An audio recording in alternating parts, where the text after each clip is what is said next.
What's going on, everybody? Welcome to my channel, and today we are talking about the case of Berlinah Wallace. Now, this case is a bit graphic, so viewer discretion is advised. Want to give you guys a warning ahead of time. Now, this case takes place in Bristol, England in 2015. A man by the name of Mark Van Dongen was dating his girlfriend, and her name was Berlinah Wallace. They had kind of a rocky relationship. Things weren't going the way they wanted, so Mark decided that one day he was going to break things off with Berlinah. Now, in Mark's head, he was thinking he's finally free, he can live his life, do whatever he wants to do. But in Berlinah's head, she was thinking the exact opposite. Berlinah had grown obsessed with Mark. He was all she could think about. He was the only person that mattered to Berlinah, and the thought of letting him go just was not an option for her. So for weeks following their breakup, Berlinah started doing some, we'll call it research. Berlinah took to the internet and started researching acid. And no, I'm not talking about the acid that you consume and you go on a trip. I'm talking about the acid you use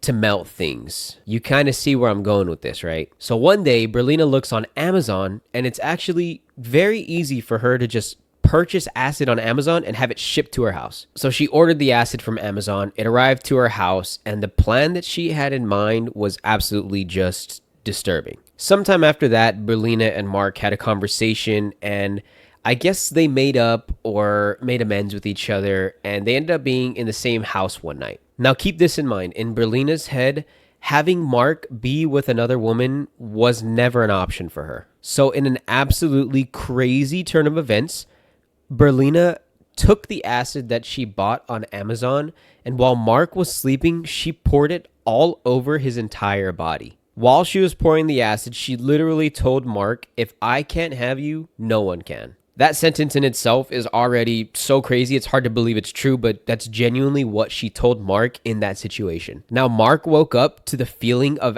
acid melting his entire body, his face.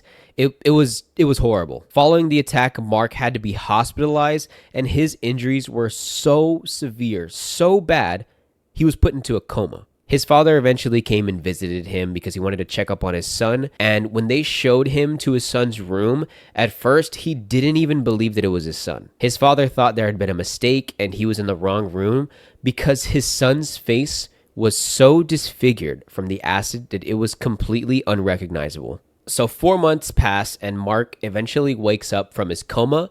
But here's the crazy part. Mark did not have any control over any of his body except for his tongue. So Mark's father and the hospital assistants came up with this system where they held up a board of an alphabet, and Mark used his tongue to point to the letters on the board in order to form words and eventually form full sentences. Now imagine that the only way you can communicate is by pointing to letters with your tongue. It sounds terrible. Mark and his father would have extended conversations that would obviously take a long time, but eventually they came to the conclusion that Mark was not happy with his quality of life, which I completely understand. If I couldn't do anything ever by myself, I'm sure it would take a mental toll, so I completely understand why Mark felt the way that he did. As sad as this sounds, Mark and his father came up with the idea to have him euthanized. Now, if you didn't know, in England, it's actually legal to apply for euthanasia, which basically that means you can legally remove yourself from this earth. It's a bit controversial. It really varies country to country, but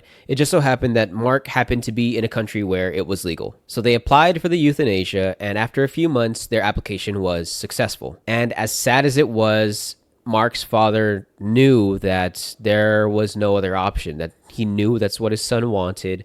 And even though it hurt him as a father to see his son pass away, they went through with the euthanasia, and in 2017, Mark was euthanized. Following their court case, Berlinah was sentenced to life in prison for what she did to Mark. Her case wasn't very long, the evidence was pretty outstanding, and there wasn't really much of a defense that could be mounted for her. Her defense tried to make up some stories that the doctors taking care of Mark is the true reason that he died, but the court was pretty convinced that they knew the full story of what actually happened.